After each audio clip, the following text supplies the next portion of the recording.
Oke, Assalamualaikum dan selamat petang. Kembali kita dalam segmen Apa Cerita Kita. Saya moderator Anda pada hari ini, Sabaria Binti Poyot, yang merupakan pelajar extend tahun lalu. Saya juga adalah batch tahun lalu.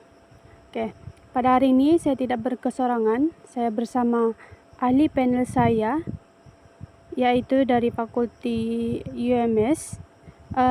Bolehkah saudari perkenalkan diri Anda? Selamat pagi, saudara Sabaria. Nama saya Syazira binti Nasyiri. Saya pelajar tahun 2 dari Fakulti Efek UMS tahun kedua. Oke, tanpa membuang masa, mari kita ke segmen yang pertama, yaitu teknologi AI membantu atau menciplak. Pada pendapat saudari Syazrina, apa yang Anda tahu pasal teknologi AI? Pada pendapat saya, yang saya tahu, teknologi AI ini dia salah satu teknologi yang memudahkan kita dari segi pencarian ataupun boleh membantu dari segi boleh maklumat dengan cepat secara automatik tanpa perlu mencari dengan banyak sumber. Kita just klik one time, kita akan dapat jawapan melalui berbagai sumber. Salah satunya contohnya is ChatGPT. Oke, saya mau tanya, saudari, saya panggil Rina aja lah ya. Menurut pada pendapat saudari Rina, sepanjang saudari Rina belajar, dia macam dari mana saudari Rina tahu pasal AI? And apa perkara pertama yang saudari Rina search dekat AI itu? Maksudnya apa yang saudari Rina chat dekat cek macam dekat ChatGPT begitu? Pada era 2021, AI ini mula mengembang. So dia banyak iklan, dia banyak advertisement di mana-mana. Jadi saya dapat tahu AI lah melalui iklan-iklan yang dipaparkan. Seterusnya apa yang saya search pertama is, of course saya cuba try search melalui study saya lah. Saya try tanya pasal subjek course saya. Oke, faham. Oke, disebabkan saudari Rina tahu sudah apa itu teknologi AI, saya mau tanya, macam mana kamu hadapi permasalahan secara ringkas, apa cabaran dan penyelesaian sepanjang saudari Rina belajar dengan kewujudan atau kepesatan AI ini?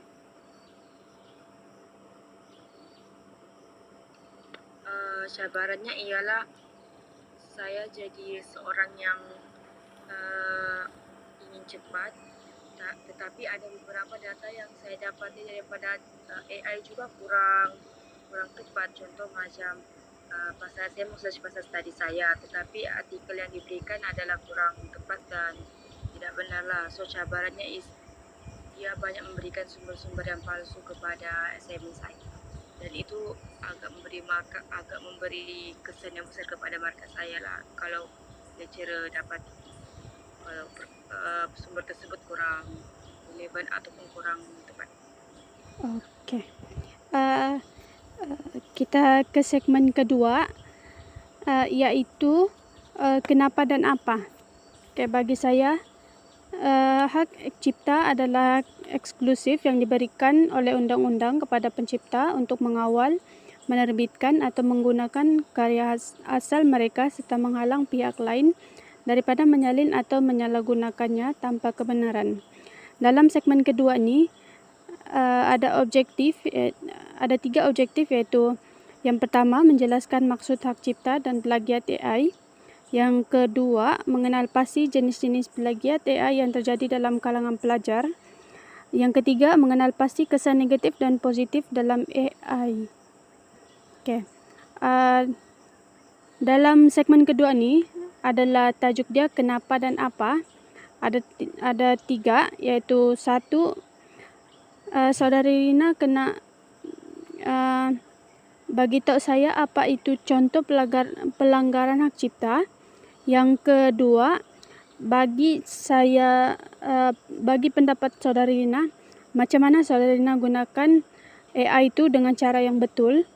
Yang ketiga, apa kesan teknologi AI ini dekat Saudari Rina ataupun pelajar-pelajar lain?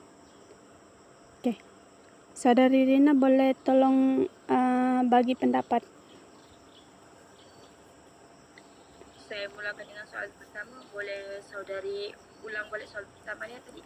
Soalan pertama dia, apa contoh pelanggaran AI atau hak cipta yang Saudari Rina pernah lakukan atau pernah nampak?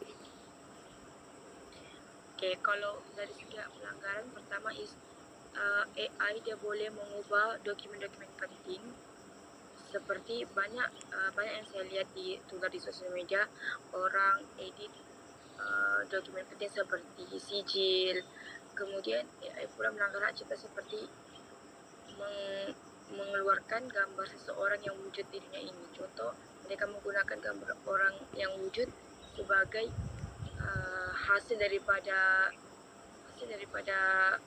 search kepada orang lain. Saya bagi contoh macam bila ada seorang individu yang ingin mengedit sebuah gambar, tetapi AI menghasilkan satu gambar yang wujud, which is dia melanggar hak cipta orang yang wujud itu tanpa mengambil kebenarannya. Yang kedua, dia juga melanggar hak cipta dari segi dia menyebarkan data-data privasi kita seperti dokumen-dokumen penting. Dia juga boleh kepada orang lain yang kita tidak kenal. Itu saja yang saya tahu. Kalau saya boleh tanya, Saudari Rina pernah macam contoh, macam beli produk kah? Sebelum ni kan teknologi AI dia belum berkembang pesat, tapi sebelum wujudnya teknologi AI, adakah Saudari Rina pernah terbeli produk yang dia fake? Terbeli tidak pernah, tapi saya pernah tengok iklan-iklan AI yang macam agak mengelirukan lah. Diorang pakai iklan model daripada AI. Dan saya rasa itu salah satu cara bentuk penipuan juga. Okey. Soalan kedua, bolehkah Saudari Rina bagi pendapat macam mana Saudari Rina gunakan AI itu dengan betul? Terutamanya dalam pembelajaran ataupun sekarang dalam pembelian produk. Sebab produk ni ada yang dia mirip betul dengan produk asli. Kalau saya sendiri, sebenarnya kalau dari segi pembelajaran, mungkin before ni orang selalu menggunakan AI sebagai 100% sumber untuk mencari maklumat kan, tetapi sebagai seorang pelajar, saya punya pendapat kita boleh start dengan mencari sumber-sumber tersebut dengan meminta link-link sumber yang dia berikan. Sebagai contoh, jika dia berikan satu maklumat, perlu disertakan dengan sumber-sumber artikel, bukan setakat list macam tu tapi tiada sumber. Okey. Dan kita boleh ceklah kesahihan dia. Kedua, cara memastikan dia benar ataupun tidak melalui produk-produk tersebut. Sebenarnya kan melalui produk tu kita mempunyai beberapa feedback daripada manusia. Kita boleh kaji atau kenal pasti itu adakah manusia yang autentik, original ataupun bukan. Tetapi banyak aja cara-cara lain yang seperti kita boleh cek pengguna-pengguna tu asli atau tidak.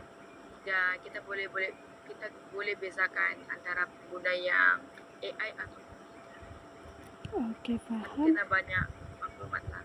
Okey, faham.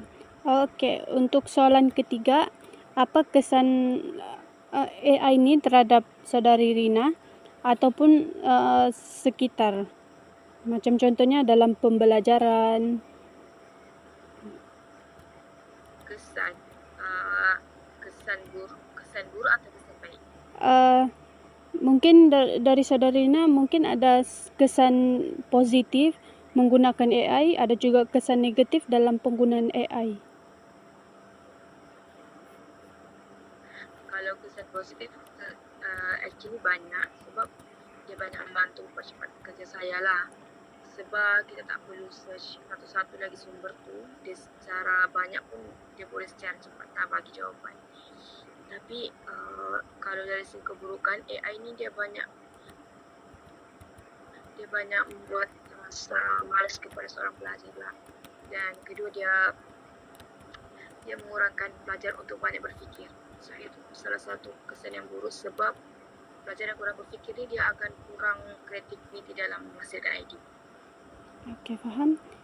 Okey, kita ke segmen yang ketiga, iaitu segmen terakhir, di mana segmen ketiga iaitu ori atau ciplak. Di sini saya mau pendapat Saudari Rina. Saya mau Saudari Rina rumuskan pasal teknologi AI ini secara keseluruhan dari start segmen pertama sampai segmen terakhir. Okey, untuk dari segmen pertama hingga segmen terakhir, melalui pengetahuan saya, ChatGPT ni ataupun AI dia banyak membantu kepada manusia kan. Tetapi dalam masa yang sama, dia memberikan kesan yang baik dan juga kesan yang buruk. Which is, mungkin dia kesan yang baik dalam jangka masa yang pendek, tetapi dia juga boleh memberikan kesan yang buruk dalam jangka masa yang panjang. Seperti yang kita tahu, dia boleh menggantikan dalam pekerjaan, dia boleh menggantikan otak manusia yang kreativiti, dan terdapat banyak cabaran-cabaran yang boleh mengganggu hak data privasi kita sendiri. Jadi apa yang saya boleh simpulkan is kita perlu berhati-hati dalam menggunakan ChatGPT, menggunakan ilmu. Jangan menggunakannya dengan secara tidak berhemah. Dan kedua, kita kena bijak mengawal data-data yang kita berikan kepada AI, kerana dikhawatiri boleh dibocorkan. Dan ketiga is gunakan sumber AI itu dengan lebih berhati-hatilah, jangan terima bulat-bulat. Okey. Sebelum tu, saya mau tanya Saudari Rina, apa harapan Saudari Rina kepada bakal junior yang bakal masuk ke universiti, Alam Universiti? Sebab Alam Universiti ni dia berbeza dengan sekolah rendah, sekolah menengah, dengan macam contoh kalau ada yang sambung ke form 6 begitu. Sebab Alam Universiti ni dia lebih mencabar sikit, dia lebih macam banyak assignment begitu, yang dia macam kalau alam sekolah rendah, sekolah menengah dengan STPM ni dia masih boleh dia masih boleh dia masih boleh orang berfikir lagi. Tapi kalau Alam Universiti ni kan dia punya tugasan assignment tu kan dia lebih mencabar sikit. Apa harapan Saudari Rina dekat bakal junior yang bakal masuk? Ini berkaitan dengan AI juga kan? Iya. Harapan saya is untuk masuk ke era universiti, kita boleh menggunakan AI, tetapi at the same time kita perlu fahami apa sumber ataupun subjek yang kita pelajari dahulu sebelum kita meletakkan kepercayaan sepenuhnya kepada AI. Sebab dikhawatirkan kalau kita meletakkan sepenuhnya kepada AI, takut sebenarnya kita tidak faham sepenuhnya lah apa yang diajarkan kepada kita dan kepada junior-junior di luar sana. Mungkin kita melihat AI sebagai salah satu cara yang cepat untuk mendapatkan sumber, tetapi at the same time gunakanlah fasiliti yang ada seperti library ataupun buku-buku sebagai sumber rujukan kita, walaupun susah tetapi ianya masih relevan ataupun masih tepat berbanding AI yang kurang ada kesahihan artikelnya. Dan seterusnya mungkin kedua saya boleh bagi is untuk junior-junior juga boleh belajar daripada sekarang cara penggunaan AI, sebab semakin hari AI semakin berkembang dan ada banyak features yang kita boleh gunakan. AI boleh banyak membantu daripada segi video ataupun dari segi penulisan assignment sendiri, tetapi kena bijak menapis dan ambil mana yang boleh membantu, jangan terima sepenuhnya dan jangan terima bulat-bulat dari AI. Oke. Oke, sebelum saya terlupa, saya mau tanya Saudara Rina, sepanjang belajar di Alam University, kan sekarang teknologi AI kan semakin berkembang pesat. Pernahkah Saudara Rina terfikir, contohlah, macam assignment tu deadline dia hari ini, sebelum jam 12 begitu. Pernahkah 12 malam begitu. Pernahkah Saudara Rina terfikir untuk menggunakan AI sepenuhnya? Sebab idea loss, otak pun dia macam dia tiba-tiba blank begitu. Kalau dari segi assignment yang besar, sejujurnya saya tidak berani. Assignment yang besar ni saya akan prepare lebih awal lah. Tetapi saya pernah alami benda ni bila buat forum macam assignment yang bukan melibatkan pelajaran exam seperti forum. Saya terpaksa waktu tu terlupa, jadi saya terpaksa aku buat daripada AI, dan yang saya cakap cabaran dia actually kita tak faham lah apa yang kita send. Okey, faham. Okey, bagi saya kesimpulan dia, rumusan bagi saya adalah kecerdasan AI iaitu ataupun dikenal sebagai AI, artificial intelligence adalah merupakan teknologi yang semakin penting dalam kehidupan moden kerana mampu membantu manusia dalam mengekalkan pelbagai tugas dengan lebih cepat, tepat dan cekap. AI memberi banyak manfaat dalam bidang pendidikan, pekerjaan, kesihatan, perniagaan dan komunikasi. Namun begitu, penggunaannya perlu dilakukan secara beretika dan bertanggungjawab. AI seharusnya dijadikan sebagai alat untuk membantu menghasilkan idea, meningkatkan produktiviti dan memudahkan urusan, bukannya untuk menciplak hasil kerja atau menggantikan kreativiti manusia sepenuhnya. Oleh itu, setiap pengguna perlu menggunakan AI secara bijak dengan menghormati hak cipta, mengekalkan keaslian karya serta memastikan hasil karya yang dibuat adalah hasil karya sendiri. Okey, itu saja